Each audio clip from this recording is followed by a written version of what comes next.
Hashtag burning noons, melting hearts. A Western suspense romance, 1800 words, asterisk. The desert stretched endlessly, a sea of gold under the merciless noon sun. Each gust of wind carried with it the taste of dust, the scent of gunpowder, and a memory of blood. Somewhere out there, between the silent dunes and the dying mirages, rode Colt Dawson, a man hunted by both the law and his past. He was known in every saloon from Texas to El Paso, the man who shot his own brother. At least, that's what the whispers said. Colt never denied it. He just kept riding. His horse, Ash, was as weary as his soul. They had been running for 4 days, chased by bounty hunters who wanted his head, and by nightmares that refused to fade. But it wasn't bullets or justice he feared. It was her, the one woman who could make a man forget his sins, Evelyn Grace. Hashtag 1. The stranger at sunset asterisk. Colt reached Red Hollow, a ghost town buried in the dunes. The only sign of life was the creaking saloon door and a piano that played itself in the wind. He pushed inside, boots heavy, spurs scraping the wooden floor. Behind the bar stood a woman, tall, sun-browned skin, dark hair tied in a loose braid. She looked up, her eyes sharp as the edge of a knife. "You're a long way from the trails, cowboy," she said, wiping a glass. "Maybe I got lost," Colt replied. "No one gets lost here," she said quietly.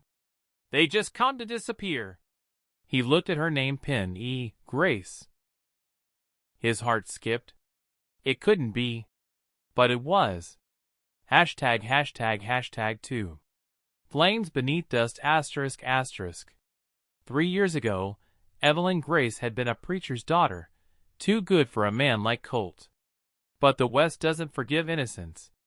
One night, bandits came, torched her home, killed her father, and left her for dead. Colt had tried to save them, but he was too late. After that night, he vanished, chasing revenge, burning bridges, becoming the outlaw she hated. Now she stood before him, alive, running a saloon at the end of the world. "You should have stayed dead, Colt," she whispered when the bar emptied. "Maybe I did," he said. "What's left of me ain't living."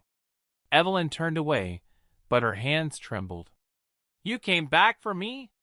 He looked down at his gun belt, heavy with regret. "I came back because I heard the man who burned your home is still alive." Her eyes darkened. "And you think I'd let you drag me into that again? I think," he said, stepping closer, "you never stop wanting revenge." Hashtag 3. A deal with the devil asterisk. That night, under a dying moon, Evelyn led Colt behind the saloon.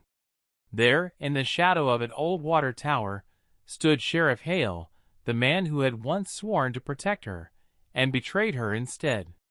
She pointed her revolver at Hale. "Tell him, Sheriff. Tell him who you're working for." Hale spat into the sand. "You think you're the only one chasing ghosts, Dawson? That bounty on your head, the man who posted it? Mason Briggs,